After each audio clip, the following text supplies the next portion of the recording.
cái này bác cái quả đó là bác phê khử mỏ nè bác thì bác phê khử này phá gìเลยเอาไว้ไม่ได้ตาเลือนเนาะเขาตัดมุเล่เขาก็เสกลาเนาะเล่ปวดเล่กอบเยอะเล่นยันนั่นเนี่ยบาเพียคือเยบาเพียบาคือเยเล่ไปให้ไปเราไปเพียบาคือไฟยี่เลยไม่มีปัญญาเนี่ยเล่ปฏิเล่เบลล่าเล่ตับเล่เปล่าเตะไปอาร์กิมีปฏิไปเล่ทุสิโลป่วยมั้งไม่มีป่วยปากเจ็บคอพวกเนี่ยปะฮะบาเพียคือเย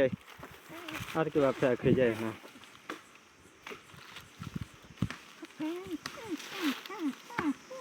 อันนี้เป็นกวาดเลยเนี่ยมาแพคือพันแล้วตะโกดอ่ะมาตะแพคือขายตะโกดอ่ะเอาเลิกลากมาหาเลิกลากมาแพคือเวทหับเยอะเลยให้ได้บัลเลตะโกแล้ววันนี้ไม่ได้ป๊อปปี้อ่ะ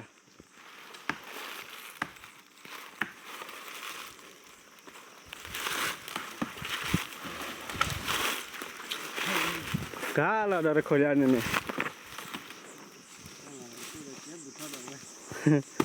iya ya bola le te pakute pola te pada ile mabur boje ba, ke kabaya dah.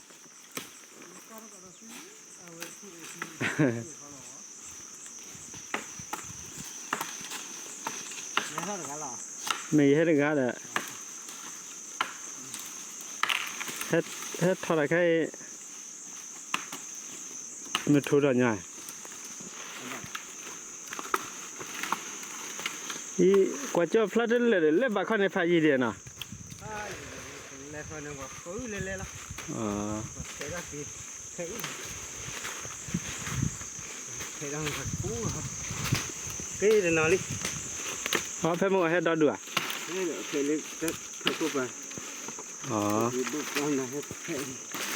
ไม่ได้ไปเลย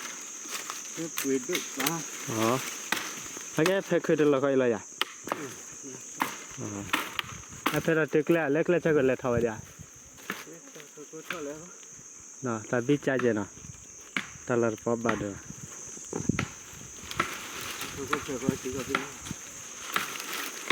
ตึกแล้วอะไรอ๋อเอาไว้โอ้ยดูแล้วก็อีกปีอันนี้วันยามวันเอาไปพอตาเดินนานๆเพียบว่าคือว่าเขาเนี่ยไปเลยไปเลยกอกเลยเดินนานๆเพียบว่าคือว่าเนี่ยจะเป็นยาว่ะจะทีบุยว่ะว่าเพียคือจะเป็นแล้วเรื่องนี้ก็เพียบว่ามาพอตากันแต่การเราเลยเนี่ย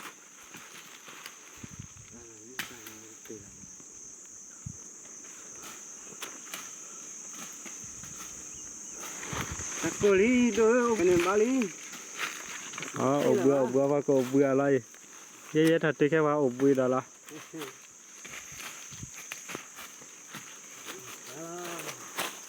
คนยังไปตาดอลเลิกลักแฝงคือ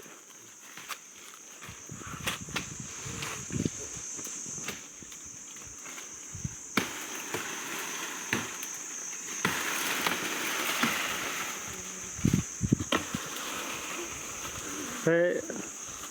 แต่ว่าเดินนอนก็เสียเนี่ยนะว่าเรากอกแล้วว่าเสียเนี่ยว่าโอ้ยว่าเดินนอนก็เสียเนี่ยว่าเด้อที่ละก็เลยมาเวกว่าเสียโอ้เด้อเล่นน้ำออกว่าเสียเนี่ยนะว่าเรากอกแล้วใช่ไหมนั่นไอ้คือมุพ่อป้าไม่ชิว่าเสียเนี่ยนะว่าแต่เล่นในติดเดฟานะก็แบบสิญญาเลยจ้ะ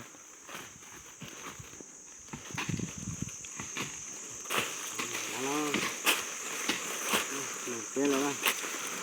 กูรีเล่นยังก็ปัตตาวันมาท้ายได้หรอมั้งที่เสกก็หลอดเพื่อตับเปิดจ็อบตลอดเดียวเลยตับเปิดจ็อบให้บานนี่เลยอ่ะใช่เลยยังไม่ได้บานเลยท่าอะไรอยู่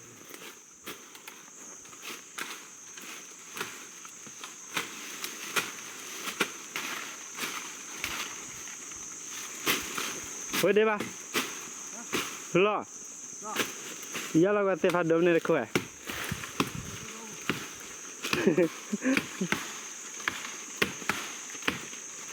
เอาไปเป็นเนี่ยมั้งไอ้แค่เรามาปุยเปล่าปุยขบป้าเอาไปด่าถ้าทอแพ้จะไปจะกว่าคือเลิกรอกันไป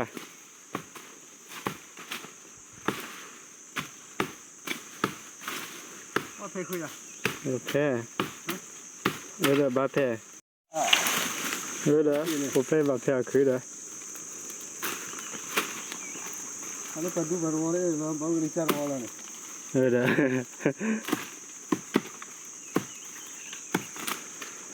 ไม่ที่มันก็ว่าคลาสสิกเนี่ยเลยครับเฮ็ดทำแล้วทำมาแล้วก็กว่าเลิกคืนเลยเนี่ยวันนี้บอกกันวันนี้พัดตื้อเลยกัน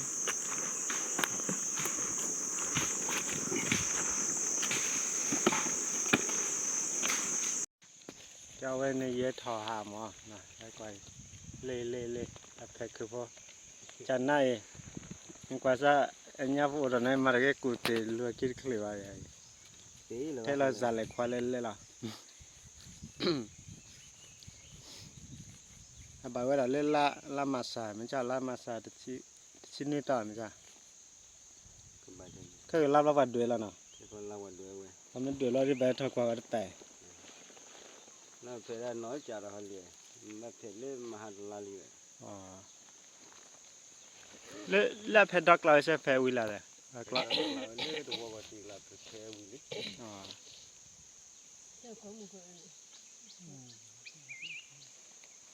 ทุกคนรีบพกกมาได้เลยแต่ตอนเล่นยังเขาไปให้ติวเเรื่องเวลาดับเวลาเล่นก็เคลื่อนเล่นยังเขาให้ติวคือเอาบอกว่ามันได้เพราะให้ติวเราก็ไม่รู้มุขแล้วเราว่าอันนี้เล่นติดเดือบบ้าว่าติดเงาอยู่วันนี้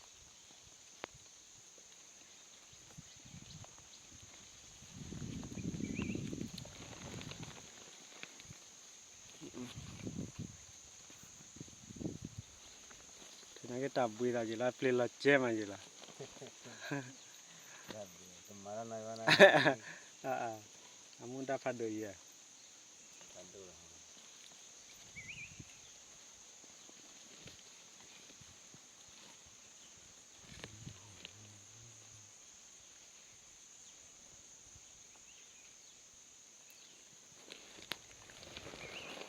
เขากว่ากันเลยบ้านนี้รอเล็บรอท้องในยูเครนนะมาเล็บจุดที่ว่า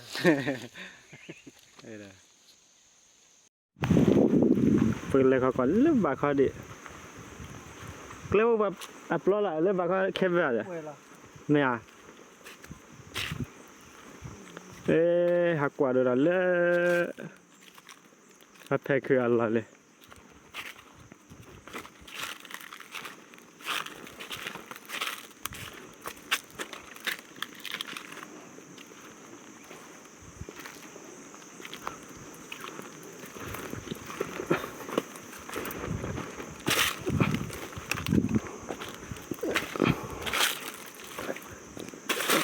ว่าครบล้อเกล็ดจันน่ะเด้อ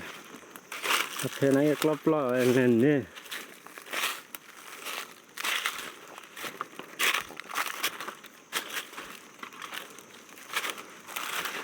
ว่าเธอคือวิ่งเลยไหมแต่ละเนี่ยเราวิ่งเลยไหม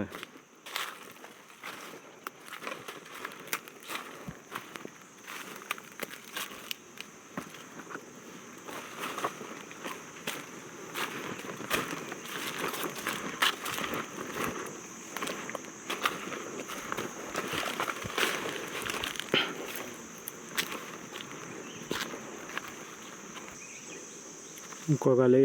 ปลอดเล็บปลอดท่อมาเทคือให้เดินหล่อแล้วนะ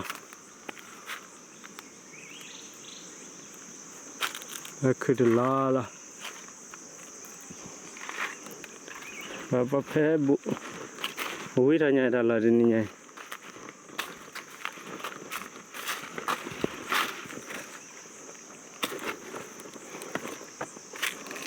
คือแบบไม่ชัวร์คือเนี่ยยังไง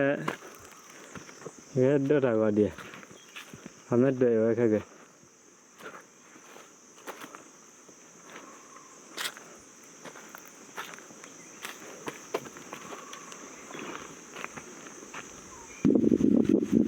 ตะกุระเลยมาเกี่ยวกับอะไรดูเลยคือเครือข่ายตาย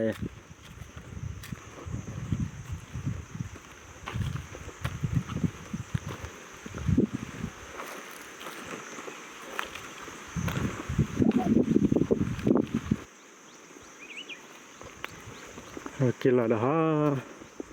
กินแล้วเลยเราเฮ้ยเล็กก็ไปเลยตะกุระนักเกี่ยวเชื่อนักกิลเชื่อเดินนักกิลนั่นเลยค่ะ เลยเขาก็ชั่วว่ากันนะแค่ถึงนี่ อ๋อเลยเขาบอกว่ากูได้ตัดตอนนั้นพูดเลยไอ้ยัดตะลุยวัดเพลมันเนี่ยแต่เชื่อละแค่วัดเพลมันเนี่ยอ๋ออ๋อนี่กินลาบแล้วนะเอ้ยเด้อ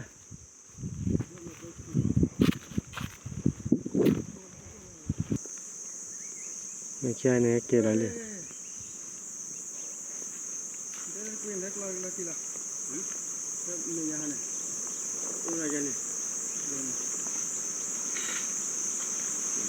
มากินเลยเลยบัวนะเขาไปเลยบักเขาดูบัวเลยมันเนี่ยเลยที่น้าหัวน้ามีตะโกเสีย